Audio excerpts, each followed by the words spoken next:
Knots are made to be fun. There's an exercise where we tie 10 different bowlines within under 3 minutes of time using the same piece of line and with explanation. The 10 different bowlines. So get ready to start your clock. Ready? Flying tugboat bowling. Goes like this. It's one and it's done. Inside bowling. So I have to get that out. The second one is the inside bowling. It's the standard bowling. Here and down. The bitter end is on the inside. The next one. Outside bowling. Outside bowling. It's going to be the bitter end on the outside. This comes through, pop. See, the bitter end is on the outside. Only use this with stranded line. What's the next one? Double bowling. The double bowling. The double bowling or the French bowling. 1, 2, 3. And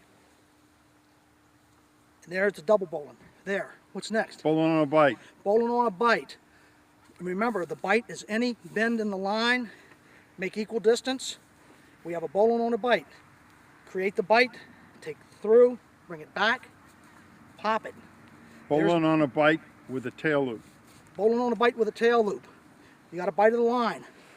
You start in, around, and there's the tail loop, making 2 distinct loops. There's your bowling on a bite with a tail loop. What's next? Spanish bowling. Spanish bowling is a substitute for a man harness. You start out with 2 equal bites of the line, correct? Equal to, create 4. Take 2 loops, the 2 outer board loops, go in, and pull the line. Looks like Bugs Bunny's ears. A bowline is easy to tie and easy to untie. What's next? Double Spanish bowling. This is used for an unconscious person to move them without them falling out. You create equal lengths. You start out with 2 bites. You create 4 bites. You create 6 bites. You take the outer loops around to the inside. Remember, you'll make these in larger fashion to use for practical use.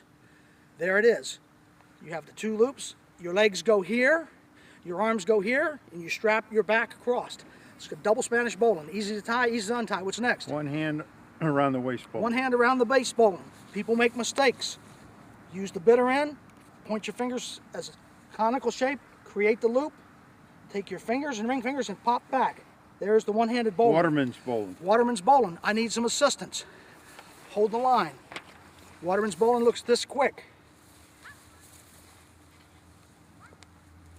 And it's done. All the work, all the strain is off here. It's here. What's next? That's it, 10. That's it. That's 10. 10 different bowlines, and I'm sure I'm right at 3 minutes. Tugboat bowling.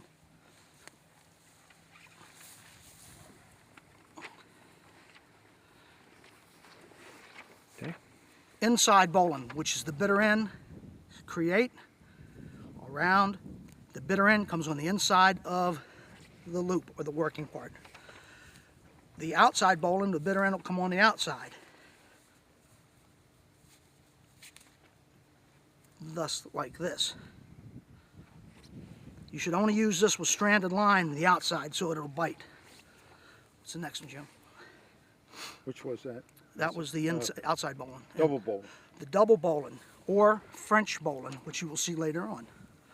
Create 1 loop, bring the bitter end through, creating an eye, come right back down the hole you just created. 1 loop about this. That is the Spanish bowling and the bowling on a bite. The eyes cannot adjust. This one adjusts. The loop can be adjusted. That is the French bowling or the double bowling. Bowling on a bite. The bowling on a bite. Remember, we talked about the bowling on a bite. This is a bend or bite in the line.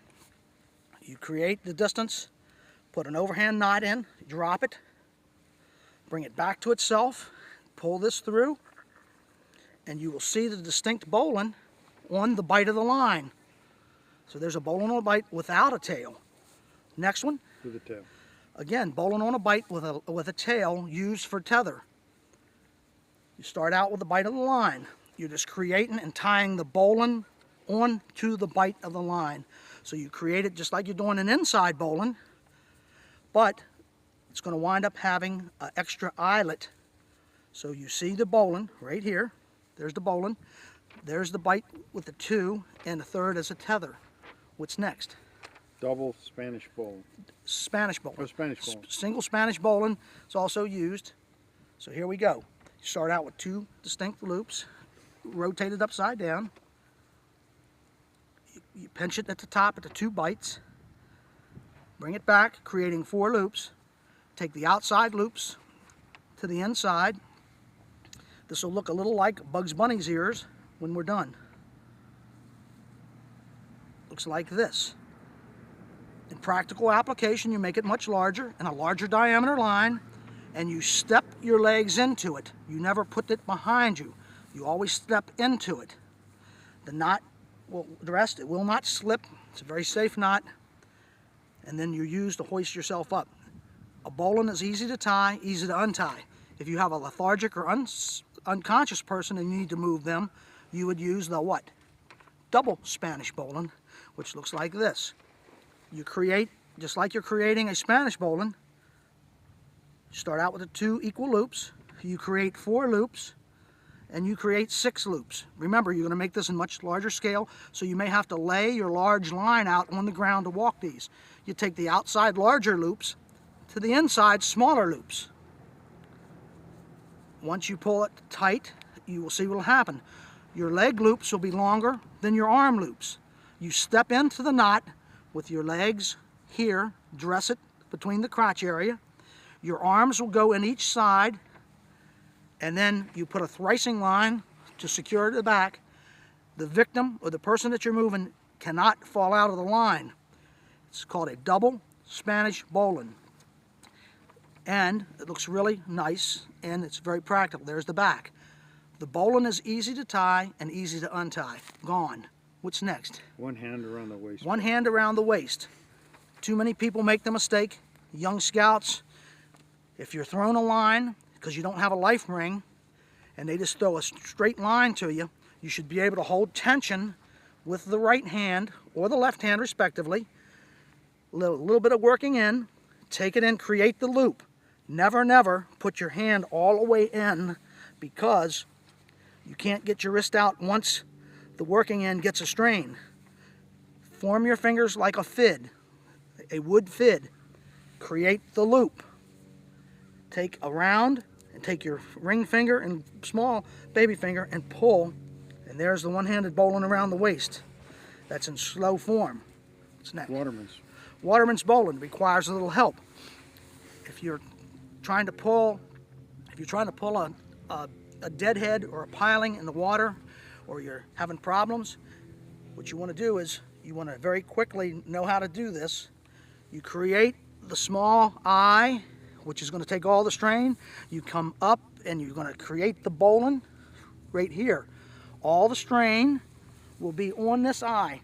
So I've got this around. Instead of me worrying about a timber hitch, which you'll learn later, all the strain will be here, which takes all the strain off of the bowline. This is a Waterman's bowline. 10 different bowlines.